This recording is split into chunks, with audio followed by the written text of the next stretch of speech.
Hi, my name is Kiara Kumar, and for my paper for sociology, I chose to do hip hop music and how it falls closer to the something end of George Reicher's Nothing to Something continuum.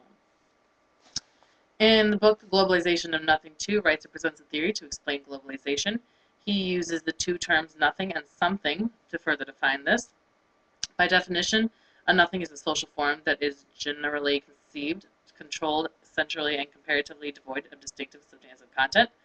A nothing, on the other hand, is a social form that is generally indigenously conceived, controlled, and comparatively rich in distinctive substantive content.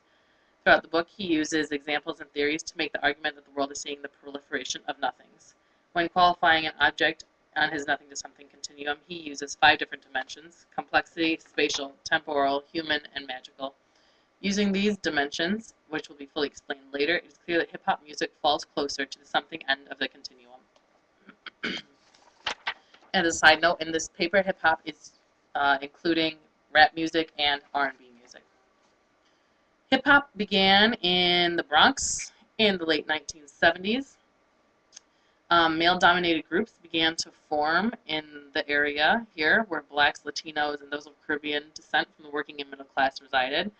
They increased tensions between groups, and many times these gangs, which totaled in the 300s at their peak, often resulted in clashings of violence and bloodshed. This aggression was later channeled into music, dances, and other elements that contributed to the growing hip-hop culture. The rise of the disco also helped with the growth of hip-hop. The DJ could make his own mixes and records, and oftentimes he would speak into the microphone between songs or over songs, and this became known as toasting, later known as emceeing, and now known to us as rapping. At this point, hip-hop is clearly something, and although it has evolved since this point, it is still considered a something using Reitzer's criteria. Hip-hop falls close to the something end in Reitzer's spatial dimension because of the frequent mentions of cities or regions in rap songs. According to Reitzer, objects that are closer to the something end of the continuum in this category are likely to have strong spatial ties to local geographical areas. Throughout hip-hop music, artists have frequently mentioned or even written full songs about their hometowns, and this all began in the 1990s. One of the most notable competitions of mentioning your hometown was between the East Coast and the West Coast in America, primarily between New York City and Los Angeles. Those who listened to hip-hop at the time were very proud of their cities, and artists who sang about them made sure to mention them in their songs. Ice Cube here was primarily East Coast, whereas Snoop Dogg here was primarily West Coast, and they each wrote songs about their own hometowns. Ice Cube released America's Most Wanted, an album, and Snoop Dogg, on the other hand, released The Chronic on Death Row Records. And this relationship was really heightened between a couple of different songs that were released, really targeting specifically East Coast or the West Coast, and other rappers started to also release songs that target the other side of the nation, as well as some songs that pointed out their own pop attributes for their own hometowns. Today, there isn't really heavy competition like that, but artists still make frequent references to where they're from.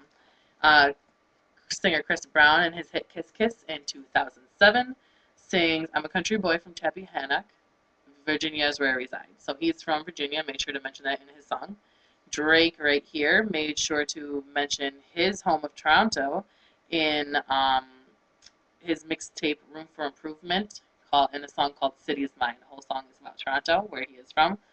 Lil Wayne, right here, in his song La La La, wrote, "Born in New Orleans, raised in New Orleans, I will forever remain faithful to New Orleans." So, still, rappers are mentioning where they are from, which fits what Reitzer would call a something. Another one of his criteria is temporality, and hip-hop music again lies on the something end because, just as many genres before it, it is unique to the past few decades. Each style of music, from romantic to swing to rock, is really time-specific, and hip-hop is no different.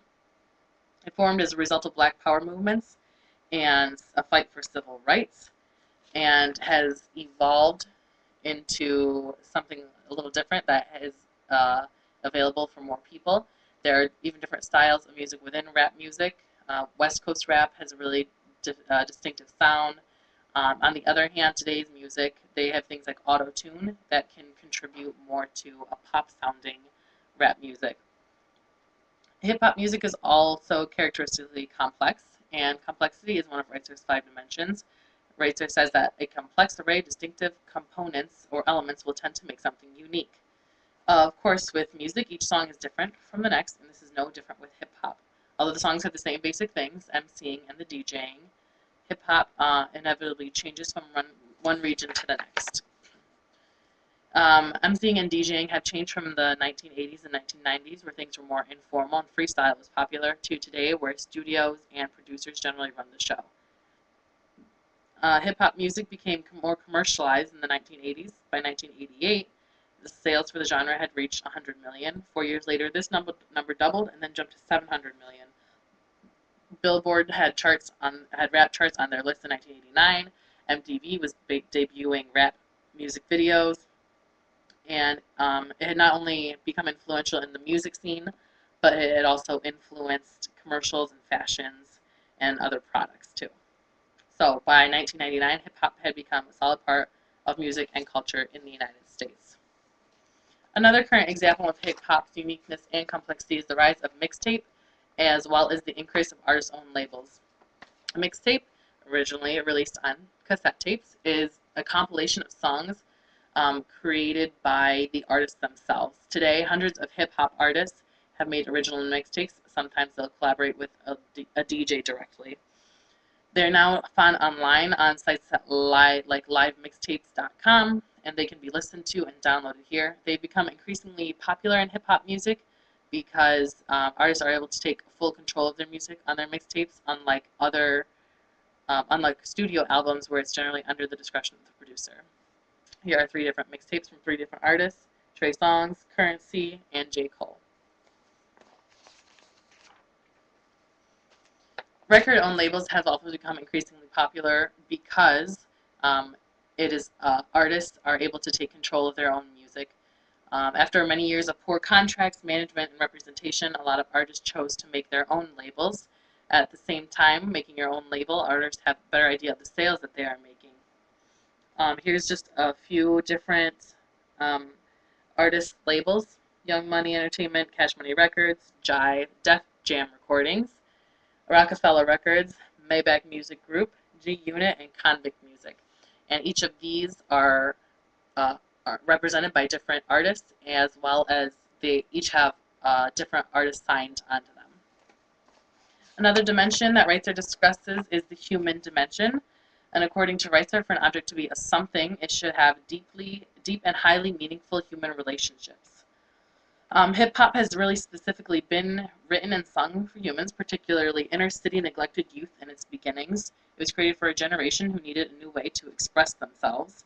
And hip-hop music was always directed to people just like the singers, those struggling in poverty or living in the streets. In terms of its listeners, the music ultimately grew from the streets but expanded to suburbia, and other races and other types of people began to listen to it. Even today, many rappers are sure to thank their fans for the support and establish some sort of relationship with them.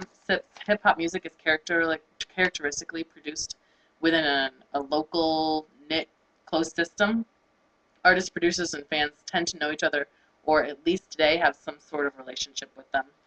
For example, in an interview with Robert Robbins on Good Morning America in March 2011, Chris Brown discussed his new album, Fame, saying that it stands for Fans Are My Everything. Similarly, before a concert in 2011 of October, rapper J. Cole filmed a quick video backstage which thanked his fans, producers, and all those who helped promote his new album, Cole World Sideline Story, which made the Billboard 200. The last of Reitzer's 5 dimensions in the Globalization of Nothing 2 is the magical dimension. This is seen as sort of a combination of the 4 previous dimensions, and it is defined as something that tends to have an enchanted magical quality.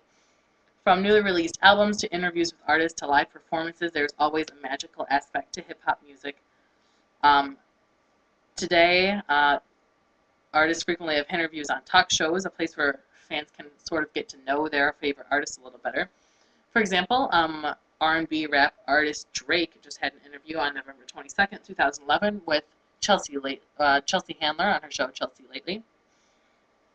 And as soon as Drake walked into the stage, the audience went crazy.